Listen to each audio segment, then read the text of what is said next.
Le petit chaperon rouge.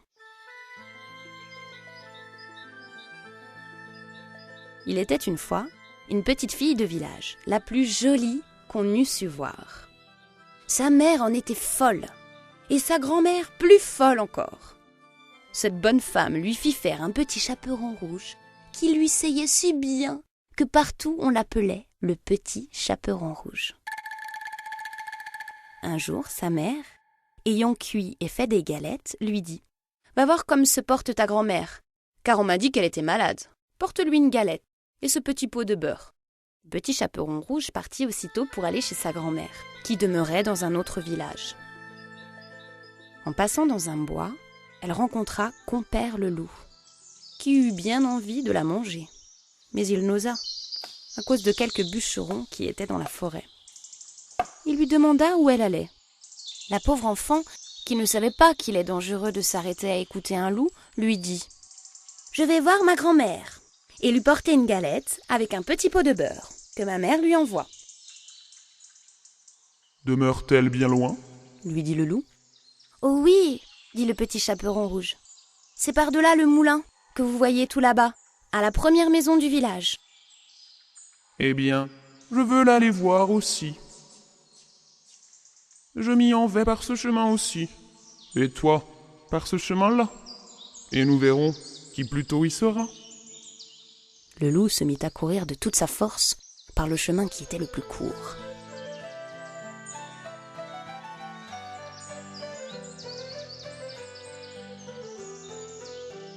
Et la petite fille s'en alla par le chemin le plus long, s'amusant à cueillir des noisettes, à courir après des papillons et à faire des bouquets de petites fleurs qu'elle rencontrait. Le loup ne fut pas longtemps à arriver à la maison de la mère grand. Il heurte.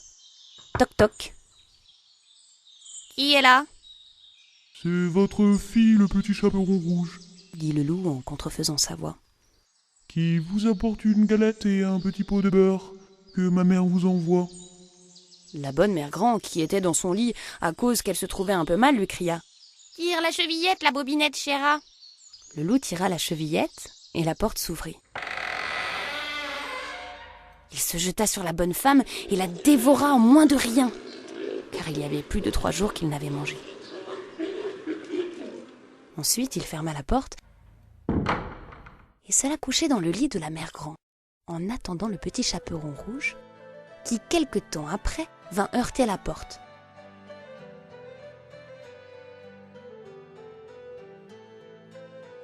Toc toc. Qui est là ? Le petit chaperon rouge, qui entendit la grosse voix du loup, eut peur d'abord. Mais croyant que sa mère grand était enrhumée, répondit « C'est votre fille, le petit chaperon rouge, qui vous apporte une galette et un petit pot de beurre que ma mère vous envoie. » Le loup lui cria, en adoucissant un peu sa voix. « Tire la chevillette, la bobinette, chéra !» Le petit chaperon rouge tira la chevillette et la porte s'ouvrit. Le loup, la voyant entrer, lui dit en se cachant dans le lit sous la couverture « Mets la galette et le petit pot de beurre sur la huche et viens te coucher avec moi. » Le petit chaperon rouge se déshabille et va se mettre dans le lit, où elle fut bien étonnée de voir comment sa mère grand était faite en son déshabillé. Elle lui dit « Ma grand-mère, que vous avez de grands bras !»« C'est pour mieux t'embrasser, ma fille. »« Ma mère grand, que vous avez de grandes jambes !»« C'est pour mieux courir, mon enfant. »« Ma mère grand, que vous avez de grandes oreilles !»« C'est pour mieux écouter, mon enfant. »« Ma mère grand, que vous avez de grands yeux !»« C'est pour mieux voir, mon enfant. »« Ma mère grand, que vous avez de grandes dents !»« C'est pour mieux te manger !» Et en disant ces mots, ce méchant loup se jeta sur le petit chaperon rouge et la mangea.